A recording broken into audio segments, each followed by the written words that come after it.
Multiple ex-WWE names backstage at AEW/New Japan Forbidden Door. Several wrestlers announced as injured following the Forbidden Door pay-per-view, and we got an update on WWE and TNA's working relationship. Stay tuned, time for the news. Forbidden Door last night, great show. A few notable names backstage, some ex-WWE talent. We've got one backstage personality and one wrestler proper to talk about. We'll start with the wrestler Donovan Dijak. Was backstage at Forbidden Door. He posted an image to his Twitter confirming his attendance to the show. According to a report as well from PW Insider, former WWE broadcast personality Matt Camp was also there in Long Island. He was previously, of course, a co-host on loads of WWE shows, The Bump most notably, and then he left the company all the way back in February 2024 after 5 years with the company. There's been no further details on why they were there, whether they were after work or just seeing friends. Dijak right now is the talk of the town. Yep. Everybody's talking about Dijak. These always confuse me a little bit when they pop up like backstage at a pay-per-view. It's like, Tony Khan's running this big, like, 10-hour-long pay-per-view. Does he have time to sit down and talk business? I think he's probably there, partly to see his pals, loads of whom he's worked with in the past, but also to just sort of drum up a bit more hype, get people talking. I think to drum up a bit more hype, maybe just to get a feel for how it is as well in AEW, maybe backstage, just to see how things are if he did, want to dip his toe in those waters. I think it'd be an amazing place for him. He's definitely in a position right now where he's gone from WWE, and he's said before in his Twitter posts and everything, he just wants to get out there and show everybody what he can do, because it feels like for the longest time he's been held back. He's been able to show little bits of it, obviously, within, NXT and stuff like that, but now he just wants to go out there and do, I assume his best work. He's looking to do his best work, and I can't wait to see what he does. There's plenty of people, as you said, in AEW that he's already had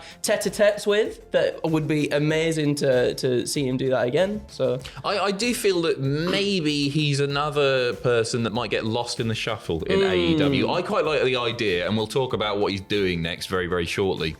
I quite like the idea of going away, not that he really needs to, but proving his worth, saying, this is what I can do.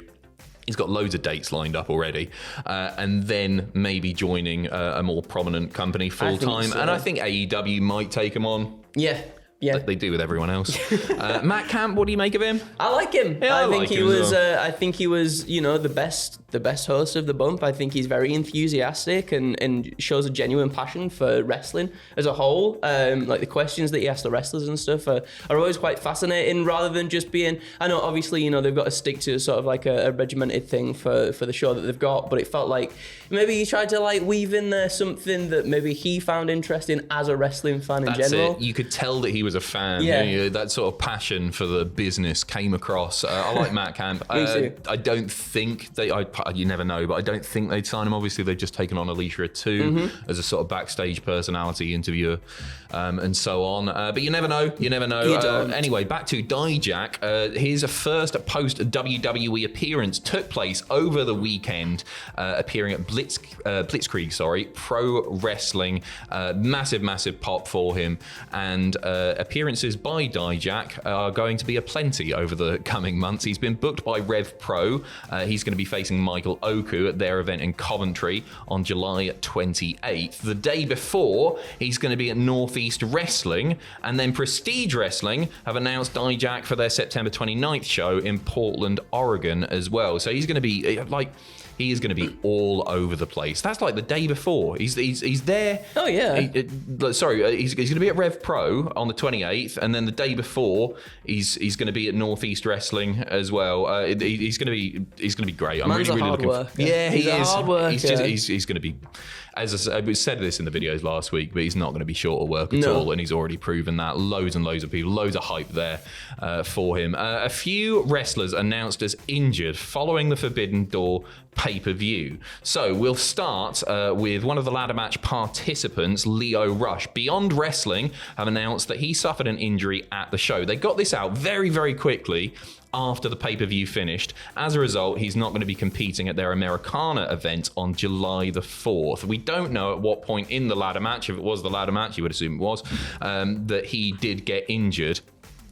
He's obviously competed for AEW multiple times in recent weeks, and a recent report from Fightful said that he's going to be used by the company a lot more going forward, but he's not a proper, fully contracted AEW wrestler. He has been before. Anyway, Lio Rush was hurt at some point, according to that, but they did get that out really, really quick. Following the thing, so it makes me think that maybe they knew he couldn't do it beforehand, rather than him getting checked out by medical and then immediately going, maybe. I don't know. Make of it what you will. It's pure speculation. And another AEW injury following Forbidden Door. It was announced by Deadlock Pro Wrestling that Brian Keith is injured. They tweeted the following: breaking, Brian Keith has suffered an injury, and with no available timetable on his return, Keith will vacate the DPW National Championship. The Bounty Hunter held the belt. This is an amazing reign, by the way, for 323 days, including 5 defenses. A record-breaking number in both regards. He's like Roman Reigns, isn't he? 5 defenses in 323 days. You're taking the piss. He was at Forbidden Door, obviously, made his presence felt, ref distractions and that, during the Samoa Joe Hook and Shibata versus the Learning Tree and Jeff Cobb match. So he sent our very, very best to those two wrestling superstars. We've now got a backstage update on the WWE and TNA working relationship. Minor spoiler here for NXT involvement in TNA stuff. You probably know about this already, but a few NXT stars, including Charlie Dempsey, Miles Bourne, Tavion Heights, and Izzy Dame, all appeared during June 28th and June 29th TNA TV tapings. Per PW Insider, the NXT connection and that relationship is set to continue at the Slammiversary pay-per-view on Saturday, July 20th. When asked about the idea of Wesley reuniting with the Rascals, a WWE source stated that nothing is off the table as the two sides continue to build their relationship. I can't help but feel that this is a little bit one-sided at the moment. Right. So TNA sent over Joe Hendry, who is like one of the hottest things in wrestling right now. Jordan Grace, who people think the world of, has been hot for the past few years. Everybody knows who she is.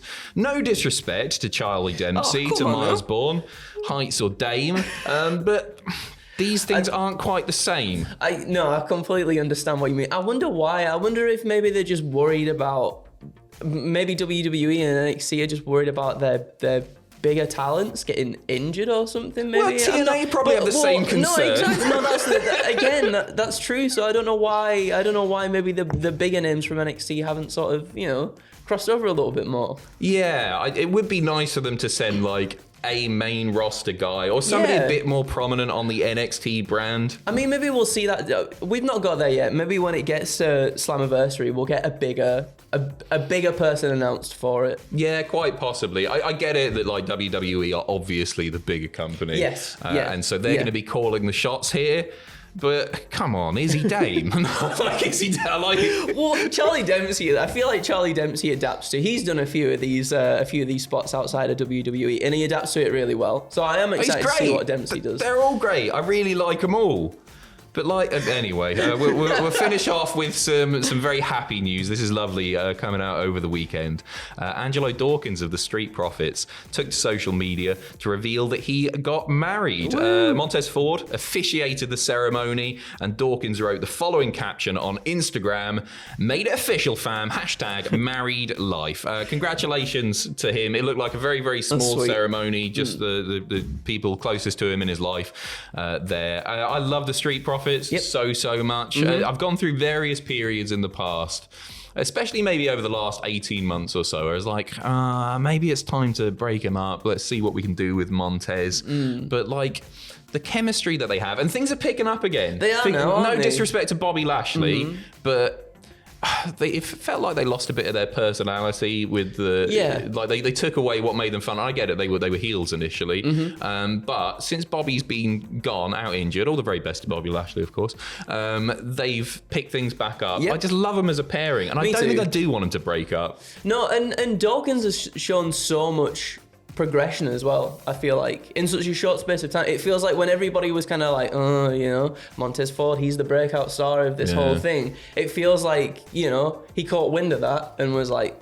I've got to step it up maybe a little bit. And he's done so well, and I enjoy seeing him as much as I see seeing Montez Ford. Yeah, me too. Me too. I think they're like Montez has, for a long time anyway, was the standout. But people underestimate like how good Dawkins is, how solid he is in the ring, and now he's a married man. So congratulations to him. We'll be back with more news very, very shortly. Some interesting things to talk about in video too. So stay tuned to Cultaholic, and you get your latest wrestling news from cultaholic.com. See you in a bit.